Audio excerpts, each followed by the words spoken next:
Bienvenue, benvenuti, and welcome to Expatriotical, the podcast for expats, travelers, and other adventurous souls. I'm Chandra and after living as an expat with my husband and 4 children in 2 different countries for almost 6 years, I've learned the arts of pivoting during pitfalls, traveling tastefully for less, and soaking in amazing new cultures and experiences without losing your own.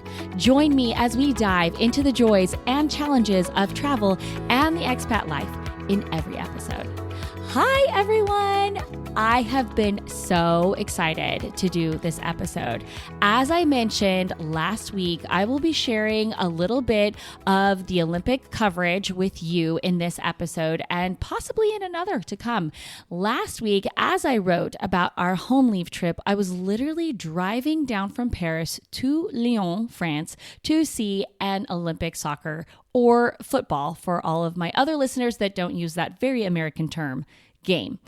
Well, I wasn't driving. My husband, Chris, was. But regardless, we were headed to Lyon to watch what was originally going to be the only event we would see. I'll expand on that later, because the prices for tickets for other events that we had wanted to see, like gymnastics and athletics, track and field, were running like €600 a piece. And with 6 of us, that was just not feasible. But we were able to get these tickets for a total of like €172. And so we thought that would also give us a great excuse to see another city we hadn't been to in France. So on Friday, the 26th, as the city geared up for the opening ceremonies, we left and headed south to Lyon. It's about a 4.5-hour drive to Lyon from Paris, and we could have taken a train, but Chris says that we had looked earlier in the year and the prices were really high, so we chose to drive. This also worked out because right around the start of the games, an arsonist had set fire to the electrical lines of some of the major train lines, causing massive delays and cancellations. And while the line from Paris to Lyon was the only one apparently not affected, it was nice having the peace of mind of driving this time. Though I must say, I do really love riding the train. Anyway, we left around 12:45 in the afternoon and didn't arrive at our hotel until closer to 6 in the evening. We chose to stay at the Moxie Hotel by the airport because another way that we saved money was by booking our hotel with points. And that was the least expensive hotel we could find since we already have to book 2 rooms for our family of 6. You can find more travel tips like this by listening to episode 3, Traveling Tastefully for Less. But this hotel was really nice and you didn't feel like you were at the airport. So we enjoyed a nice dinner there and then retired to our room to watch we had to turn the channel in parts, the opening ceremonies as a family. The next morning, we enjoyed a yummy breakfast at the hotel and then headed into the center of Lyon on the Rhone Express, named after one of the major rivers that courses through Lyon. I will say that if we had chosen to take a train or fly into Lyon rather than drive, the Moxie Hotel would have still been a great and easily accessible location because it is so well connected to the city. Anyway, our kids were all free for riding the Rhone Express, so though the tickets were a bit pricey at over €16 a piece one way, we only had to pay for 2 and would have most likely had to pay a pretty penny to park in the city center anyway and would have had to deal with traffic, so it was well worth the 33 or 34 euro to take a quick 30-minute train ride into town. If I am honest, we didn't have big plans for Lyon past the soccer game. We had watched a YouTube video and it seemed like a low-key city overall. Chris had read that it is known for its culinary delights, so we knew we wanted to eat, but that was it. So once we arrived at the gare, or train station in French, Pas du Villette, I may not be saying that right, we walked over to Place Bellecour, as that was something else we had heard about. I'll be honest that there really wasn't much in the place, which is like saying plaza in English, but the neighborhood around it was cool.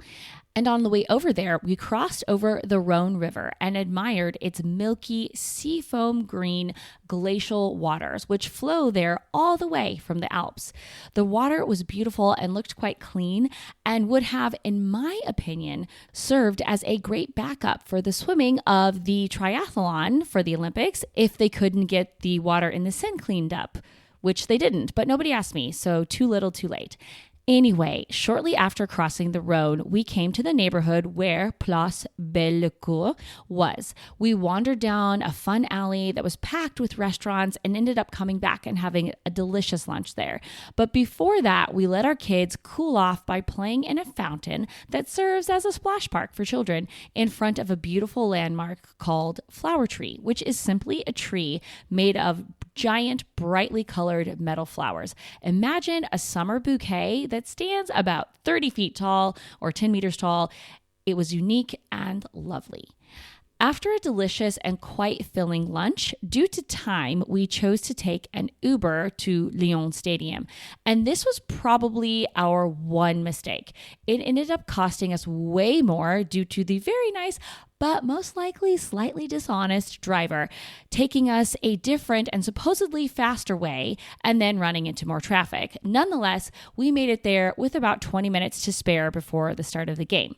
Okay, here is where I will share some insider tips, which may vary depending on the event you are seeing and which city you are in eventually. But for us in Lyon and in Paris, we did not arrive at the events at the time that they suggested. For the soccer game in Lyon, they suggested, they being whoever creates the emails and such for the Olympics, suggested that we get there 2.5 hours early. Well, the game was supposed to start at 3 in the afternoon or 1500 hours, and it was a hot day, so there was no way we were going to bake in the sun for that long before the game with the children that were bored out of their minds.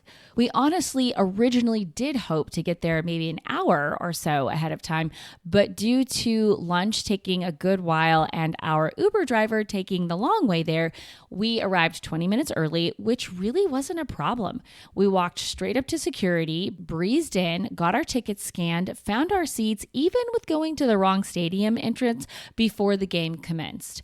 I think that this was my favorite part of the experience. Yes, I enjoyed the game and the team we were cheering for, Argentina, won. But the surge of energy that hit me as I stepped out of the tunnel that is behind the seats into the sun and the sound of probably about 40,000 people cheering was incredible. You could feel the excitement and the weight of anticipation. It was like it was floating in the air. I was also honestly very surprised by the amount of people that were there. Chris had looked it up beforehand, and the Lyon Stadium, whose home soccer team is ironically named the Olympiques without my terrible French accent, is about 60,000 people. I was expecting there to be maybe around 10,000 people max, as it was such a preliminary game. But man, I was pleasantly surprised to see that my assumption was wrong. And on top of that, Messi, for those that are not familiar with soccer, no judgment here because it is something that I am still very much a novice with. Lionel Messi is an Argentinian that plays for Inter Miami, David Beckham's team. Messi wasn't even playing that game, and there were more people there supporting Iraq, the other team, than Argentina anyway. So for this being my first professional or international soccer game ever, I was super happy with my experience, minus my kids distracting me 2 times, causing me to miss Argentina's first 2 goals. But hey, that's mom life, I guess. Anyway, the game was thrilling, and even though we were hot, we walked away happy. But we didn't walk too far, as we realized that it was going to take a while for the thousands of people to clear out of the area. So, insider tip number 2, stop and grab a drink or a bite to eat if you can, instead of fighting the crowds to leave. There was a restaurant around the corner from the stadium called Brute Butcher, and we stopped in to grab a drink and then to cool off, and ended up deciding just to eat dinner there before we caught the metro and then the Rhone Express back to the hotel. It was a lovely way to end the evening, and by the time we left the restaurant, the weather had cooled significantly and there was a nice breeze. The next morning after breakfast, we headed back to Paris and started preparing for guests to arrive. These sweet guests were the reason that we all got to view another Olympic event, as they kindly gave us tickets to 2 different events. For me and my daughter, Lilia, this meant that we got to have a girls' day and go to beach volleyball. For those that don't know, which is probably most of you, volleyball is my favorite sport to play and has been as long as I can remember. Anyway, as most of you know, the stadium for beach volleyball was constructed on the Champ du Mars in front of the First Lady herself. No, I don't mean Brigitte Macron, wife of current French President Emmanuel Macron, but we will talk more about him later. I am talking about the iconic Eiffel Tower. You guys, seeing an Olympic game there was absolutely phenomenal. I don't think I've ever shared with you all much about my experiences with the Eiffel Tower, the grandeur, the size, and what it was like to go all the way to the top. And maybe one day I will. But today, I simply want to share what she means to me personally. As many of you listening know and have experienced or are currently experiencing, life as an expat is not easy. That's why I created Expatriotical, to let you know that you are not alone in your struggles, and there are others, a whole great big community, in fact, that have experienced many of the same trials you are enduring. But there are also some really spectacular things as well. And for me, every time I am driving back from Costco, having had a great but pretty normal American, if you will, experience there, I round the bend of the highway, and as I make my way down toward the Seine, there she is, the Eiffel Tower, standing in all of her glory. And she reminds me, that's right, Chandra, you live in Paris. Something I never thought in a million years I would do, since I was raised pretty much as a poor country bumpkin. So she, the tower, is quite special to me. Anyway, once again, it was suggested that we arrive around an hour and a half before the game, but I consulted a friend of mine who had already been to a few events in Paris proper if she felt this was necessary, and she said no. So Lilia, a couple of friends from church, and I arrived maybe 30 to 40 minutes early, and once again, we were just fine. A reason I think they wanted us to be early to this venue was because it was like a little village, and there were other activities you could do, and also lots of places for you to spend your money, from food kiosks to gift stores to at least one restaurant. And once again, there was excitement in the air. Maybe not as much or in the same way as in the Lyon Stadium, but everyone was abuzz. We made our way to our seats and commenced in learning chants that they, the MC and DJ, would play throughout all 3 games. We watched 2 men's games, the US versus Spain and France versus the Netherlands, and 1 women's match, which was Brazil versus the Netherlands. Though we cheered hard, the US did not win. And when we changed games, our efforts went to cheering our host or current home country of France. This part was super cool. Obviously, a large percentage of crowd participants were French, though notably the Netherlands had a good showing of support in their bright orange shirts. But the French would chant "Allez les Bleus," which means "Go Blue," the name given to all French sports teams, and the stadium would roar with this chant, "Allez les Bleus, allez les Bleus." It was great. Midway into the second set or match of that game, I looked to my left and saw at about mid-court, I was at the end of one side of the court, several men in dark blue suits moving around trying to secure a perimeter, let's say. It reminded me of the Secret Service, and I thought, someone famous or quote unquote important must be sitting over there. So I started watching and I realized who it was. Emmanuel Macron had just sat down about 75 meters away from us.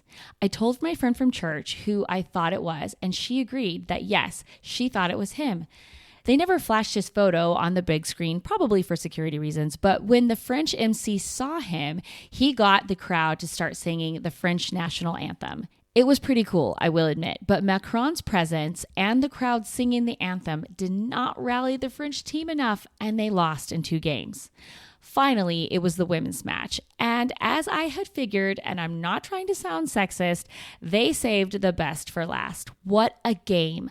The hustle, the diving for balls, the amazing volleys back and forth over the net. It was fantastic. The Netherlands fought hard and won the first set. Then it was neck and neck, going well beyond match or game point in the next match, but Brazil came out on top. And in the final set, we saw more of the same, with Brazil finally claiming victory at the end. So much fun and truly incredible. The excitement and the energy of the crowd helped to make the intense heat and often breezeless moments more bearable. But my favorite moment came towards the end when everyone was encouraged to wave their country's flag regardless of if your team was playing, and a song which I am unfortunately not familiar with, played, and everyone sang together. It was a beautiful moment of unity, and I smiled as a sudden breeze lifted the American flag that Lilia was waving, and it almost glistened in the afternoon light as it waved in the wind among its fellow flags.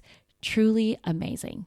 For me, and also for Lilia, it was our last Olympic game experience. But 2 days later, Chris took all 3 of our boys to watch handball, and they had a blast. Though I will say our late night schedule this summer caught up with our 2 youngest, and the noise of the crowd lulled them to sleep for a bit during the second match, but they all came home all smiles. The Olympics, what an incredible experience. Can you tell I had a good time? I've used the word incredible probably 10 times now. I grew up watching the Olympics on television, admiring the athletes and wondering if I could ever be a gymnast, which was definitely not going to happen for this 5'8", moderately talented, not very amazingly talented athlete who never took a day of gymnastics class in her life. But that's okay. Very few get the experience to participate in the Olympics. But I tell you, if you ever get the chance to attend, jump on it, especially if it's in your city. It is a once-in-a-lifetime opportunity, and I am so glad we went. As the Olympics still have another 6 days of competition as I write this, I hope to still experience other things like going to see the Olympic flame and maybe even bumping into an athlete or 2. But for now, that is it for my Paris 2024 Olympic coverage. On to this episode's Shan Select. This one definitely has to be Paris-based. We discovered it in June when Chris's parents and his sister Sarah, her husband Nick, and their 4 kiddos were here visiting. Nestled in a cute little neighborhood right off of Boulevard Saint-Germain or Saint-Germain near the Latin Quarter is La Citrouille. I think I'm saying that right, but I'm going to spell it for you. LA space Citrouille. Through the windows framed in Mediterranean blue, you can see stone walls and wood beams that invite you to come in and get cozy. The staff was charming and not at all afraid of our crew of 14, including 8 children ages 11 to 5. But beyond the ambiance and good service was the food. And if I dare say so myself, most notably the beef burgundy. And the reason why it is most notable is because that is not even what I ate. I believe I had a burger, but maybe I had fish. Regardless, I do remember that I really enjoyed it and I ate it all. But why I forgot what I ate is because I tried a little bit, literally a small taste of the sauce of Nick's beef burgundy, and my mind was blown. Nick is a fellow foodie and he was raving. And then Sarah tried some and she couldn't stop talking about it either. So towards the end, I asked, probably looking like a starved puppy begging for food, if I could taste some of the jus or broth. And when those few drops hit my tongue, it was a taste explosion. It was like I was tasting love and hours of slow roasting with tender care, with a wine from a private vineyard being braised every so often over the meat as it cooked. Now, that is probably not how it was cooked, but maybe that description helps you to imagine just how delicious it was. I will be sure to include the website for La Citrouille in the show notes so that you can add it to your itinerary if you are ever in Paris, or so that you can call and make a reservation if you are already here right now. Because yeah, they speak English. It was great. And as always, I am not an affiliate of La Citrouille, just a great enthusiast. Now, to wrap up our episode today with a quote from, you guessed it, a former Olympian. This quote comes from Romanian gymnast Nadia Comaneci, who was the first gymnast ever to be awarded a perfect score of 10, and was also the winner of multiple gold, silver, and bronze medals in the 1976 and 1980 Olympics. Nadia said, "Don't run from a challenge. Instead, run toward it, because the only way to escape fear is to trample it beneath your feet." I love this quote because it is so applicable to life in general, and especially life as an expat. It can be so incredibly challenging, and there are so many times when you can feel afraid. But facing those challenges, which many times we are forced to do, like it or not, is the best way to assuage our fears and keep going. Keep climbing, keep thriving. That's it for today, y'all. I hope you've enjoyed this Olympic episode. And before I sign off, I have one favor to ask. If you haven't done so recently, or if you haven't done so ever, would you please share Expatriotical with a friend? That could look like copying a link from your listening app, whether that's Apple, Spotify, YouTube Music, or whatever, and sending it to them in a text. Or maybe even sharing that same link or an Instagram post from the Expatriotical page on your social media. I would love to get the word out there about this little community, and every single share helps and matters. Thank you guys so much. I truly and deeply appreciate it. I have had a blast recounting this past week's experiences with you, and I can't wait to meet you back here again next week. It is a particularly special episode. Until then, this is Chandra Alley reminding you to live and travel in the know with Expatriotical.